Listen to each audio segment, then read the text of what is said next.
This is The Clash, where the real world clashes with a true Christian worldview. Join former professional wrestler Chris Whaley, known as the Masked Saint, who is an author, pastor, and teacher that brings his wrestling skills into the squared circle and tackles real-life issues. Along with Jeff Dixon, best-selling author, internationally known teacher, leader, and pastor who is not afraid to tackle the tough issues of the world we live in. Together they form a tag team of wisdom in The Clash.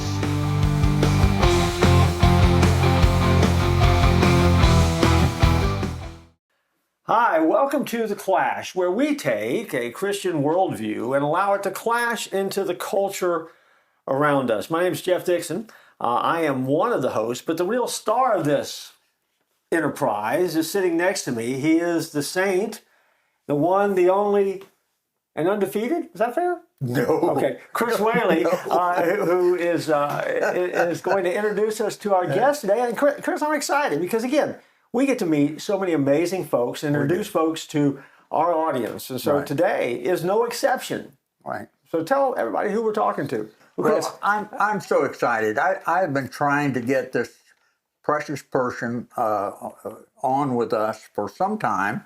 And I'm so glad that it's finally happened, because this is an interview with our first female professional wrestler. Folks, today we have with us Deb Malenko. And I tell you, I'm excited to have her. And Deb, why don't you tell us, where'd you grow up? How did you get into professional wrestling? So I grew up in Florida, Land O'Lakes. It's north of Tampa.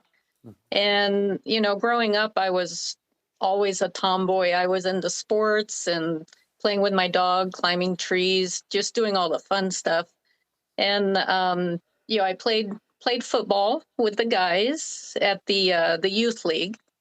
And then when I got into high school, I was actually on the wrestling team because the guys I played football with said, hey, join the team. So I'm like, oh, okay, why not? But then after high school, there's not much to do for a young adult.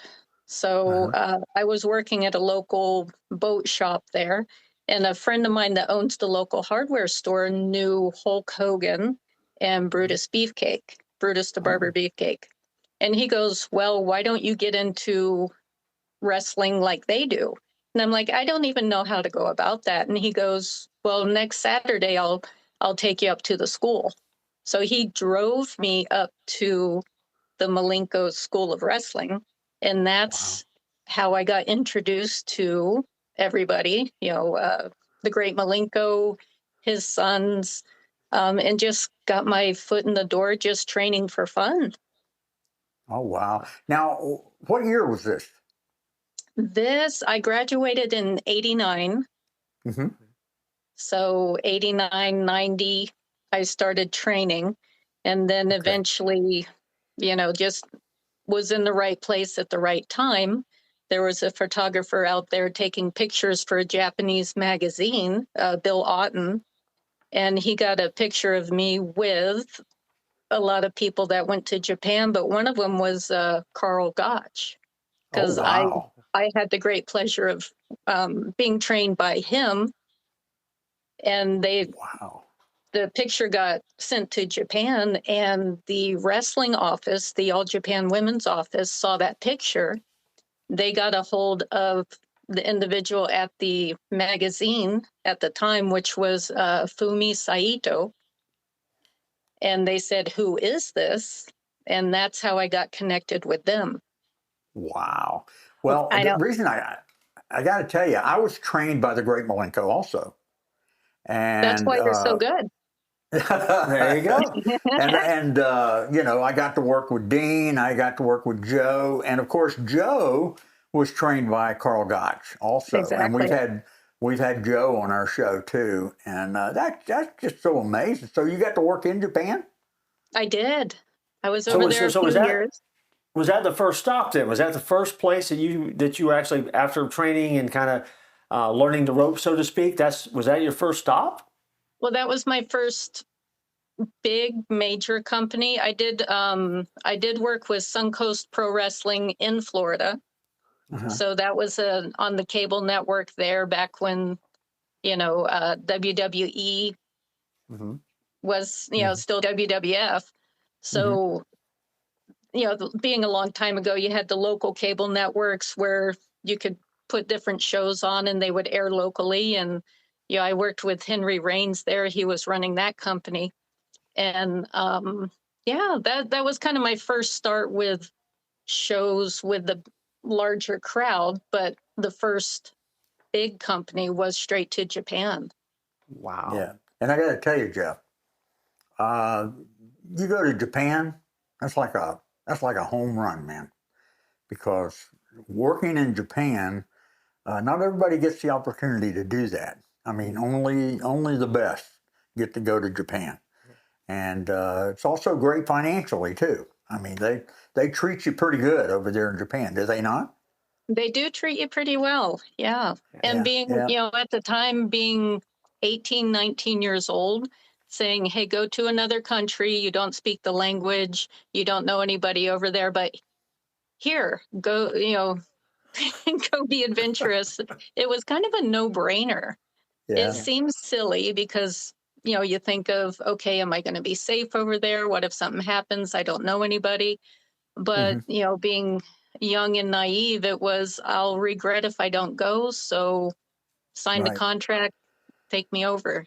Yeah. Well, I've worked with some Japanese wrestlers, and they're pretty tough. So did you work against Japanese female wrestlers over there? Oh yeah, the whole company was mostly Japanese women. Yeah. There were at the time two Mexican sisters that were there.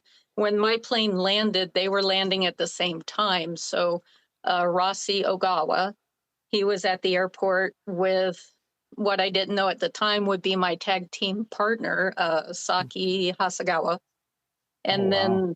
then, they, introduced themselves. I got off the plane and we had to wait a little bit. And then Esther and Cynthia Moreno were the other two that Wow. we were picking up. That was the Mexican girls that were wrestling.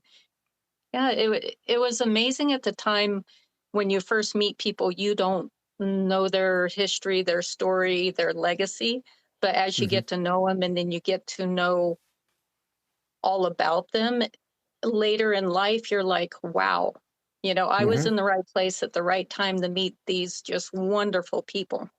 Wow. And, it makes you look back and go, I was just blessed for being there at the time I was.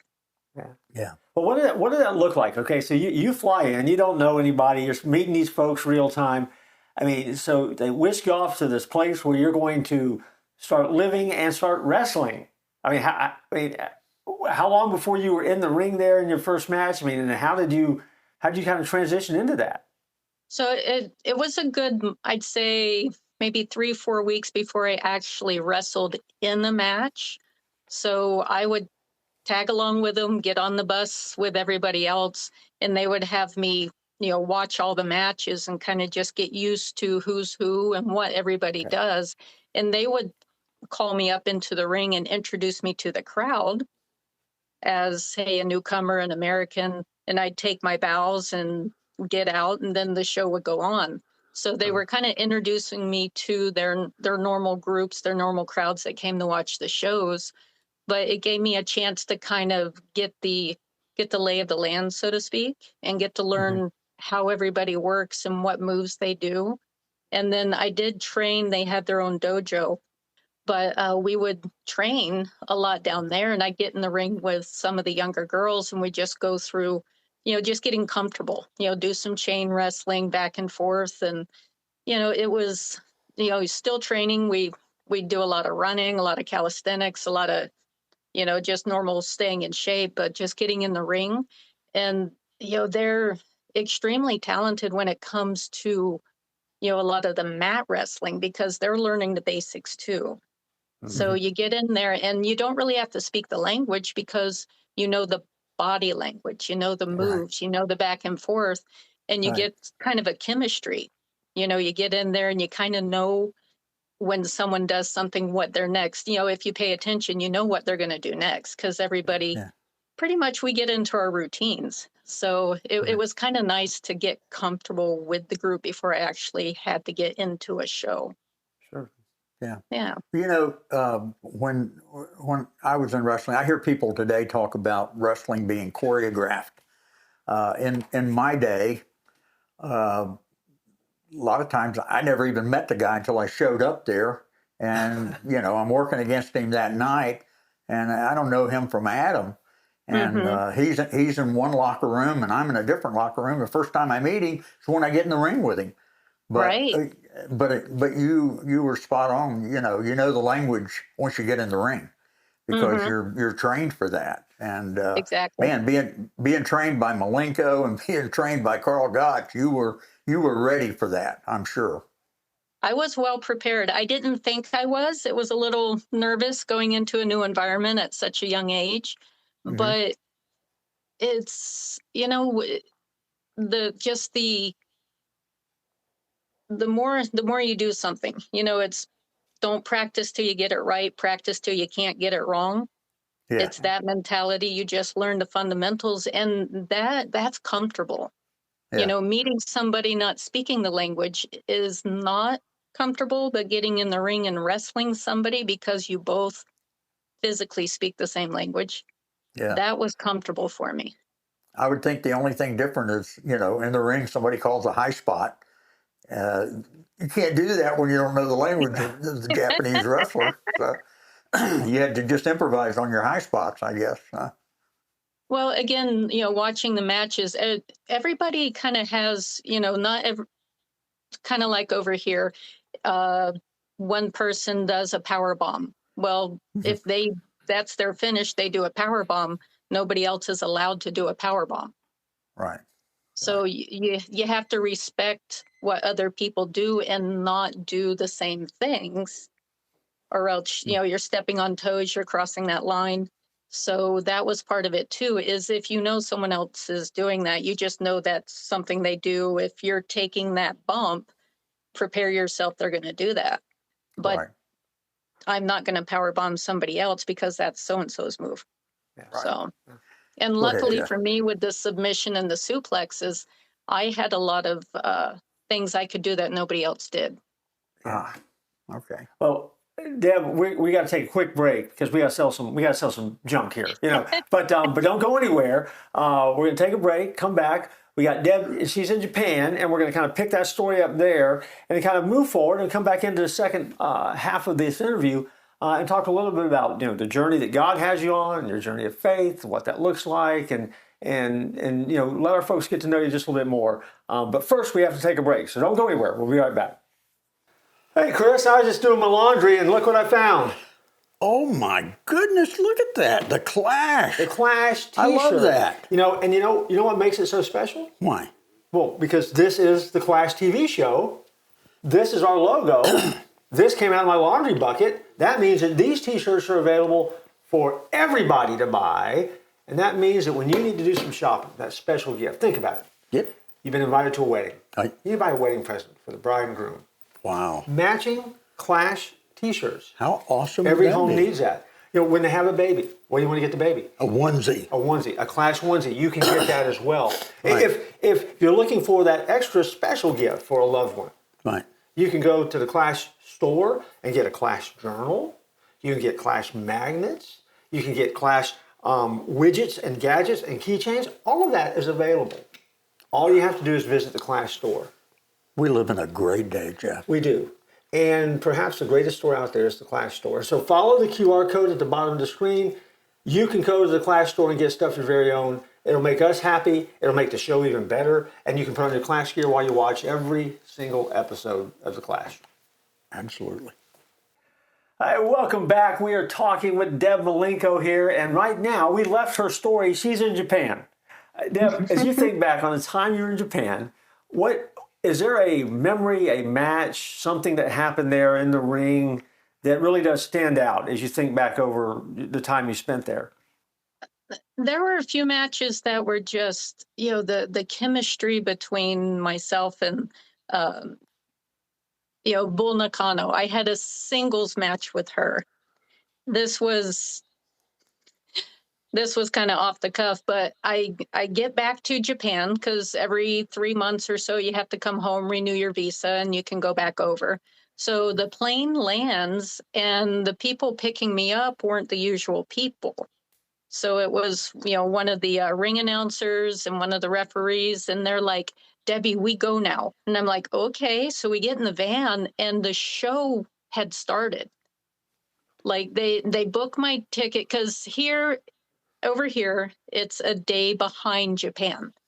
So when the flight got booked to get me back, there was kind of a mix up on what day I would land. I was supposed to land the day before, but when they booked the ticket, I landed in Japan the day of the show. So I'm changing in the van on the way to the arena. I've got a singles match with Bull Nakano, of all people. So I get to the arena, and I have enough time to tie up my boots, and they're like, "Okay, go." I'm like, "Oh my goodness." So I get out there, and I'm exhausted. And, pretty much the whole match is her just laying waste to me. I had a few good, comebacks, but I didn't have it in me. So I did my best. I didn't win, but, of all people to beat you in the ring, she, I'm okay with her beating me. Let's put it that way. It wasn't my best performance, but, I gave it my all with what all I had. So, it's That's always awesome. an adventure. Yeah. Well, Deb, tell us about your journey of faith. From a young age, I grew up with a single mom, an older sister who was about 6 years older than me. So we didn't see eye to eye. She was in a different age group, different friends. So, um, I never felt alone though, being that I was kind of, did a lot of stuff on my own, just me and my dog, fishing, running, playing, whatever. Back in those days too, you remember the term called latchkey kid? You come home from school, you lock the door, you latch the lock. Right. We didn't have much for babysitters or whatever, but you had to be responsible at a young age to take care of yourself. I always felt that I was okay. I had that feeling. And I grew up a Baptist, went to church. My family didn't really go. So I get on the, we had a family that would drive their camper around and pick up all the kids and take us to church. So, I grew up in a church, but going kind of on my own without family, which was okay too. So I've always had that knowing. I've always felt that presence. Um, so, having faith is something that if someone doesn't have it, that's odd to me. Yeah. So in a world of, people that know God, people that don't know God, it seems odd that someone wouldn't. It just doesn't feel right.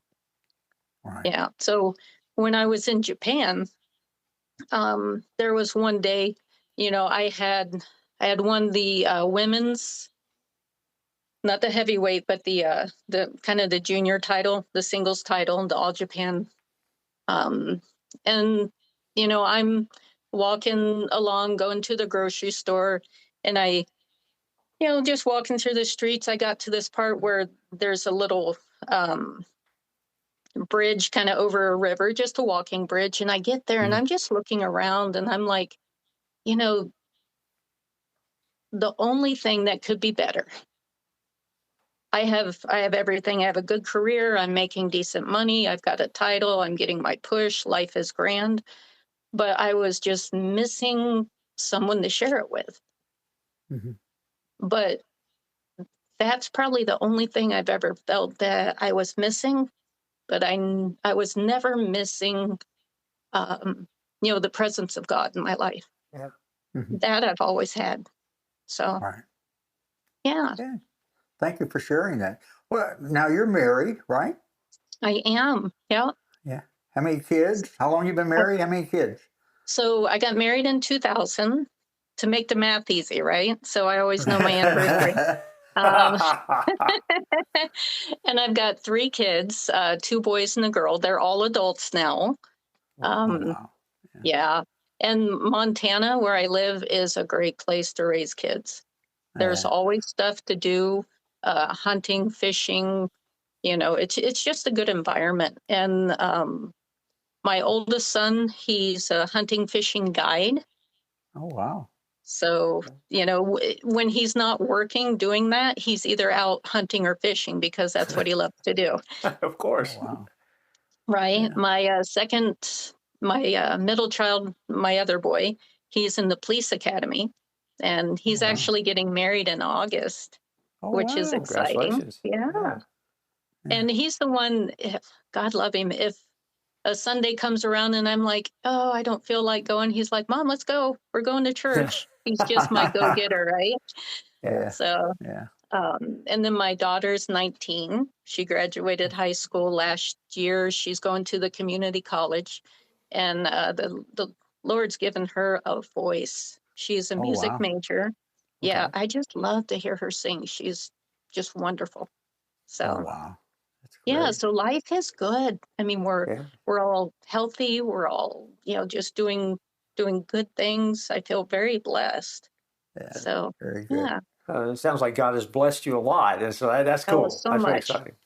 Yeah. Well, People ask tell me, it. how are you? And I'm like, better than I deserve, right? Sure. Yeah. Tell me if you wouldn't mind, and share with our audience. You come from this background where you've been trained in wrestling. You've been in the ring. You're a follower of Jesus. How did the lessons you learned and kind of fleshed out in wrestling, how they've applied to your life, your Christian life, if you will? How do those lessons kind of translate into who you are today? What does that look like? Well, if you think about it, in wrestling, yeah, you're out there to win. You're out there to do good, but you're also protecting the person that you're in the ring with. Mhm. And just like in life, even day-to-day things, when I wake up in the morning, it's one of those things I tell myself, it's not all about me. Yeah. My walk with Jesus, it's when you're having a bad day, and somebody else is having a bad day, do you just wallow in the fact that, yeah, well, me too? Or do you give them a smile? Do you say, I'm right there with you? It's all in how you approach life. So, Mhm. um, yeah, it's like my life is not all about me. It's about taking care of other people Sure. and about being there for them. If I don't feel like getting up in the morning, who else is counting on me? Mhm. So I got to get up, I got to go. And it makes life better for me too, because I have that accountability, I have that purpose. Yeah. Yeah. And, a lot of times I think if people are having a rough time, if they have nothing to do, they get led astray, it's because they don't have a purpose. They're not All right. searching for that. Right. Well, what do your kids think about the fact that their mom was a professional wrestler? What do your kids think about that? I And think your husband. anybody's. Well, my husband thinks it's great. He's a power lifter, occupational therapist by trade, uh, Okay. power lifter, and a coach as well. And, when it comes to wrestling, he's learned not to let me hold his hands, because when how you get poking the wife and you're like, ooh, and well, I'll just grab his finger and he's like, okay, let go. So he's a big, strong guy, but small joint manipulation is Okay. a thing. Yeah. Yeah. So wrestling has done me well in those aspects of life. And my kids, they'll come up to me in the kitchen and be like, "Hey, Mom, what if I get you in a headlock?" And I'm like, "Well, then I'm going to do this." But there's always something where you come up to somebody in the kitchen, you're like, you grab a hold. It's like, yeah, don't grab my arm because I'm going to take your wrist. And many times we've burnt supper because we're just playing around. Sure. So, It's but it Saturday makes it night in fun, Montana. Here we go. Yeah. right? But That's it's awesome. fun. My kids, of course, still know me as their mom. So, Yeah. I'm not a superstar. I'm mom, and they Yeah. keep me grounded. That's for sure. Yeah. No, that's Right. good.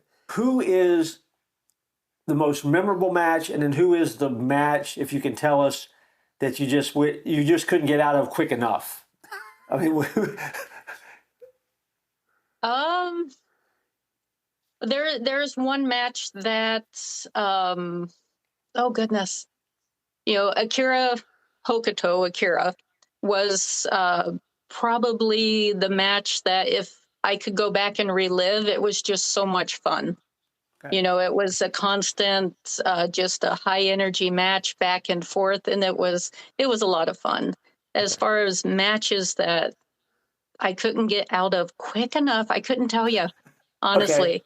I can't think of any really bad ones. I'm not trying to get you to throw anybody under the bus. Sometimes I'm amazed when we ask that question, what we hear. Yeah. It's kind of like, Right, always digging for dirt, huh? Yeah. yeah. I really haven't watched a lot of wrestling since I got out of it. Hmm.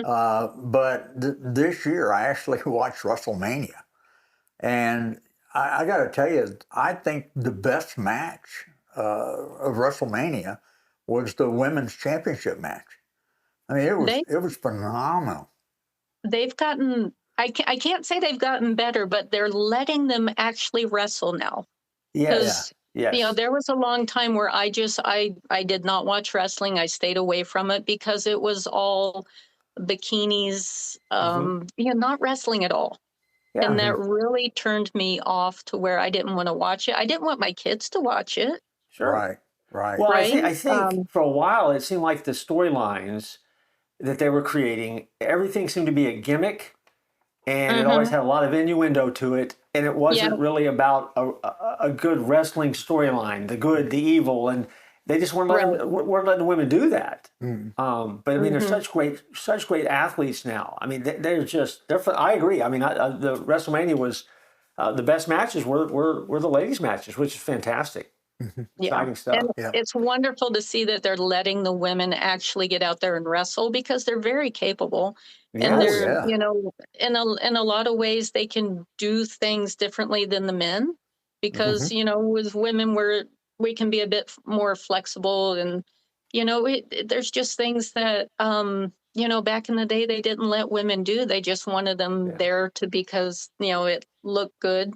And there wasn't a lot of wrestling, actually. It was more just, like you said, the innuendos, the storylines, I hate to say it, sex sells. Back in the day, that's how Yeah. they Oh, yeah. promoted everything. Yeah. And now where it's more athletic and they're this would be a great time to be in It would be, American women's wrestling because they have the stage, they have the platform, and they're promoting it, and it's wonderful. It's great to see. Yeah. I hate to see this end, but Jeff, I think we got to put an ending to it, don't we? Well, if not, they're going to kick us off the air. So, Deb, I mean, thank you for spending some time with us. How can our audience get a hold of you or connect with you? Well, I do have Instagram, and it's pretty simple, just Debbie Malenko. And I do have a Facebook page as well, same Debbie Malenko. I keep it pretty simple, not too hard to find. Yeah. All right.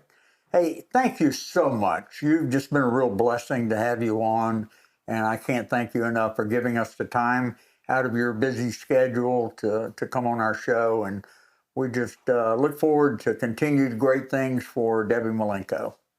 Thank you for having me. This was wonderful. And for those of you out there, you got something to say? No, I was just going to say, God bless you. Thank you. That's all. Yeah. And for those out there, you've heard a lot of good stuff on this show. And I want you to remember that because you need to keep going. And remember, don't tap out.